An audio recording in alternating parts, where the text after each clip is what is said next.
propaganda.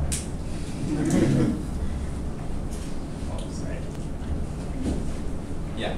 So I'm going to talk about why I cycle to work and why I think quite a few people should try that out. And instead of just talking about it from a personal point of view or how it benefits each one of us individually, I'm trying to take a slightly larger view of things and then get back to being selfish. Okay, do our cities have a problem? Yes, we do. We do have a lot of issues that we're facing, and there are two approaches we can take. Is it impossible to be solved? Yes, it's impossible. Then we don't need to do anything about it. Do you think there's an outside chance we could do something? Then there are some minor things that we can do in order to make that work. So what are the problems we're looking at? One is the mobility impasse in general. Most cities nowadays, most urban conglomerations, as they like to call it, they're not very travelable in. So this is a photo straight out of Bangalore. And this is an everyday scene. I think many of you must have experienced it. So how does this happen? How does this come about? Firstly, we have traffic congestion to start with. We have more car-related infrastructure, more sprawl, less alternative transportation because there's more sprawl.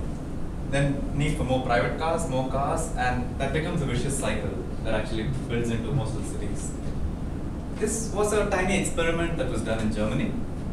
And can you guess what this is about? And the former mayor of Bogota actually came up with this. You can either have a city that's friendly to cars or one that's friendly to people, but not both.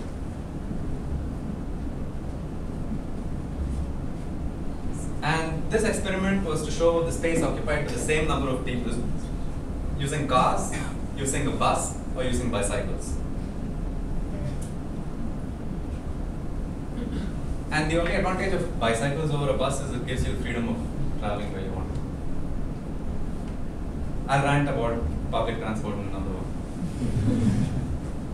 And Top Gear, many of you might have seen this BBC program, conducted a race between a car, a bike, a boat, and public transport to go from west to east London on a weekday morning. And any guesses for the results? Yeah, even I thought the boat would win, but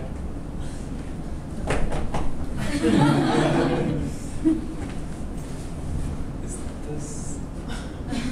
Yeah, I think it's. Do you have?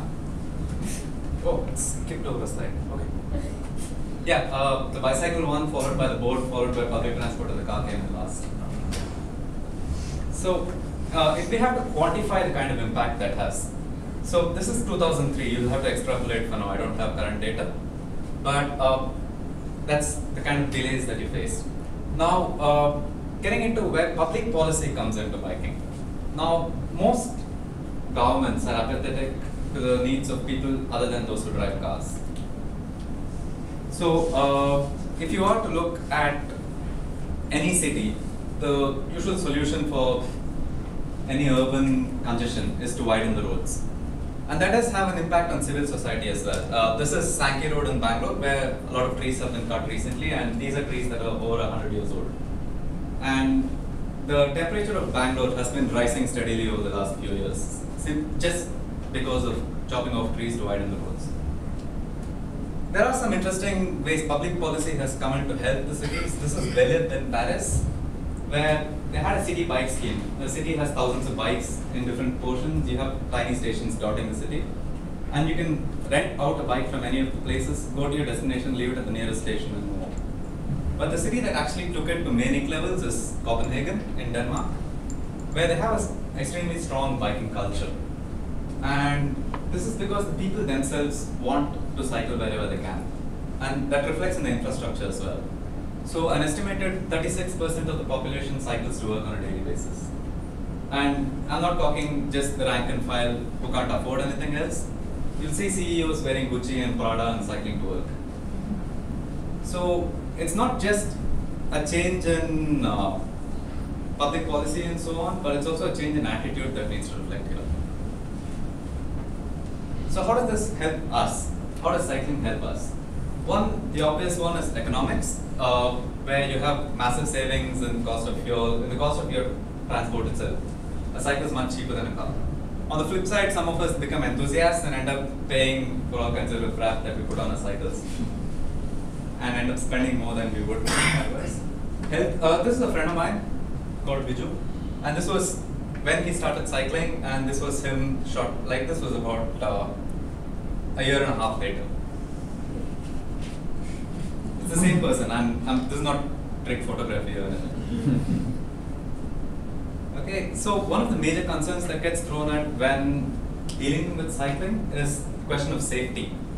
So in India, it's an easier concept to explain because we have a lot of two-wheelers, and I'd like to think of someone riding on the streets similar to riding a two-wheeler. The only thing is make sure that you're seen so that no one comes and hits you. So these are some basic things that could help you stay safe. Helmet, these are gloves that you can't see. Lights on your cycle. And it helps to carry water when you're cycling. And if your workplace allows you a shower, otherwise you could dry clean using deodorant.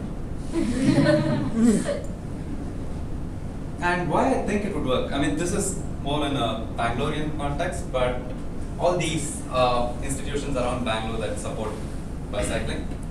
But these are the reasons why it would be beneficial. But for the most part, I think there's a strong sense of community among bicyclists, and it's a lot of fun. Once you get into it, you really enjoy it. And yeah, that's about it.